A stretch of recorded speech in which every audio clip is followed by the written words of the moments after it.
It's your girl Key back on the road again, and this video is all about self-acceptance and why it's so difficult.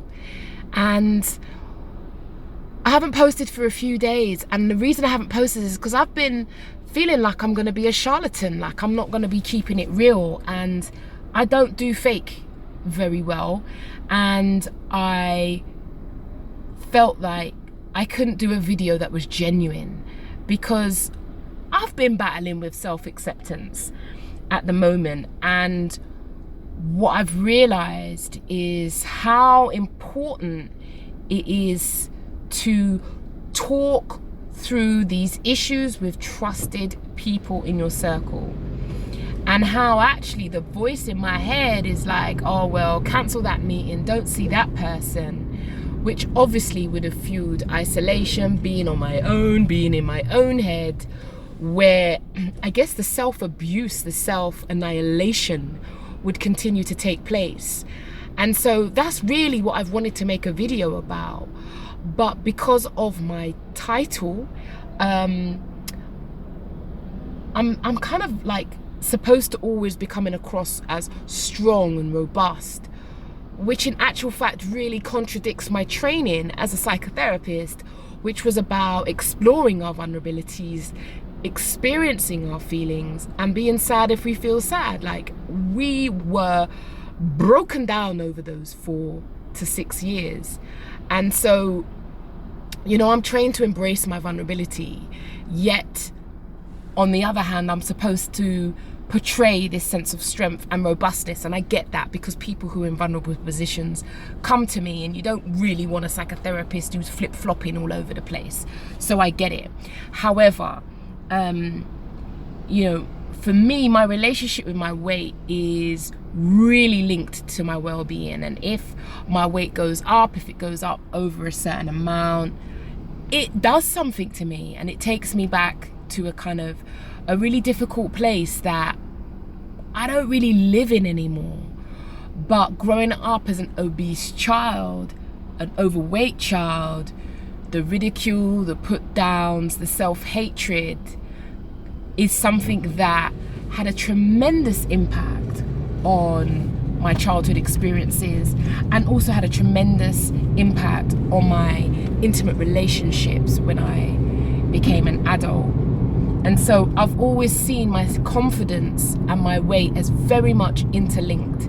And I know that when my weight increases, that I'll start to feel bad.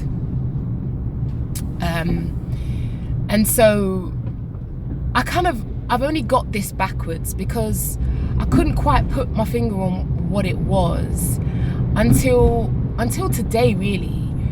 I met with a friend, and I kind of wanted to put the appointment off because I didn't want to have to talk about it. I didn't want to have to do vulnerability with my friend because, well, I don't know why, actually. I don't know why. Maybe I just didn't want to put myself out there. I thought, oh, well, I see my therapist on the 19th. I'll do it there. But that voice in me that was telling me to cancel the appointment, I thought, nah. Cancel the lunch with your friend. I thought, no, I'm not going to give in to that, because that is another factor that will lead to me just living in my head about feeling bad. And I know exactly why I've put on weight. I've been on holiday for 2 weeks.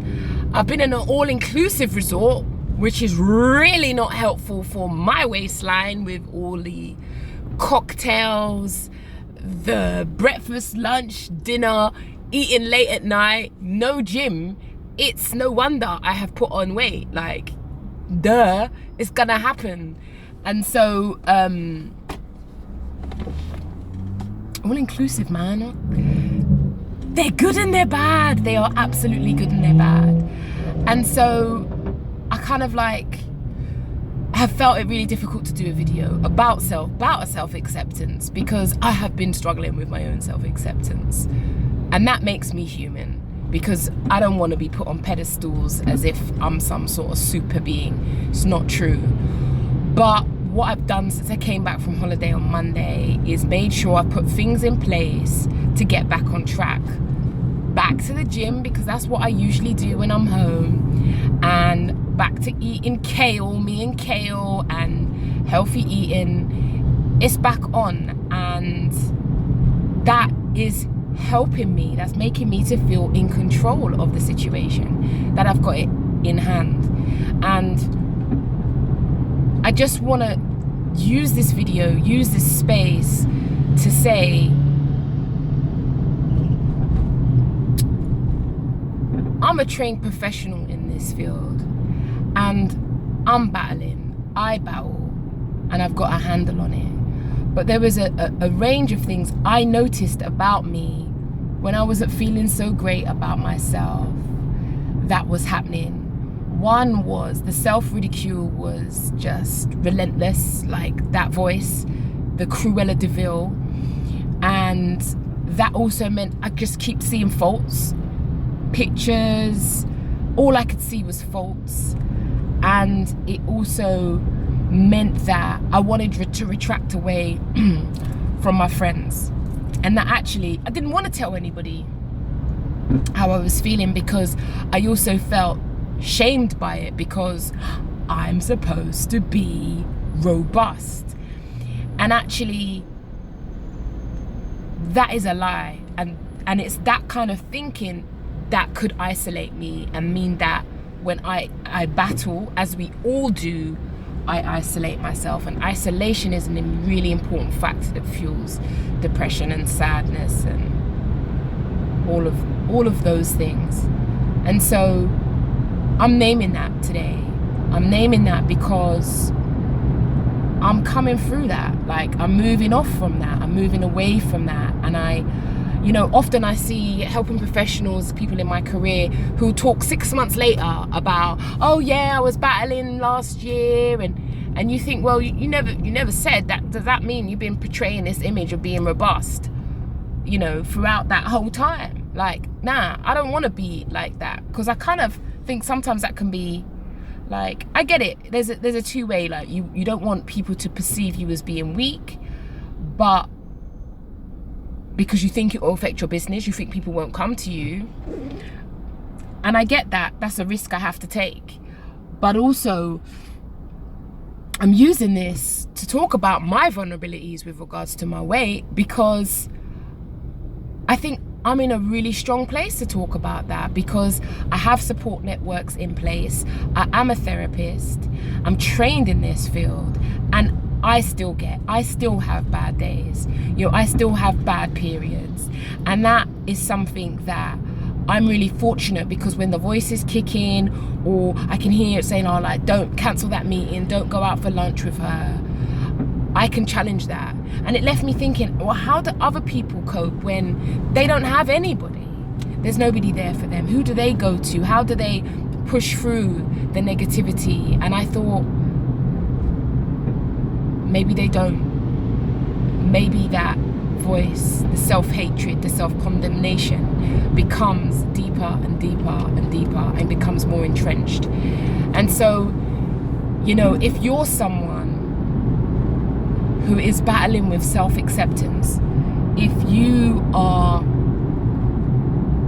hating on you, if you are seeing yourself in the mirror and you're saying awful, unkind things to yourself, or if all your attention is just focused on your flaws, then what has been exceptionally beneficial for me today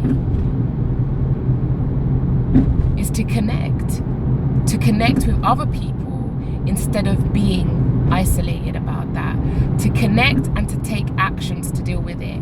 And that is actually counter to some of the negativity in our heads when we're battling. And so if you need help, if you need assistance, what I encourage you to do is check my bio, go to the resources page on my Key for Change website, this Key for Change website, and sign up for the tools designed to help you build your confidence, because that's our responsibility. And so when that voice in my head's kicked off, and it came back with such a vengeance, like I never knew, like it's felt like the voice had been waiting in the wings. It's like, all right, she's put on a bit of weight, here it comes. Like, the vengeance was hard. And what I realized is the way that I was able to overcome that. And that is probably something I'm going to make a video or a book about, because I think the way that I overcome that has been really important and could benefit you too. So if you're battling and you're struggling and you need support, check out my bio. I've got loads of resources designed to help you to understand so you can move on. Take care of you, because if you don't, who will?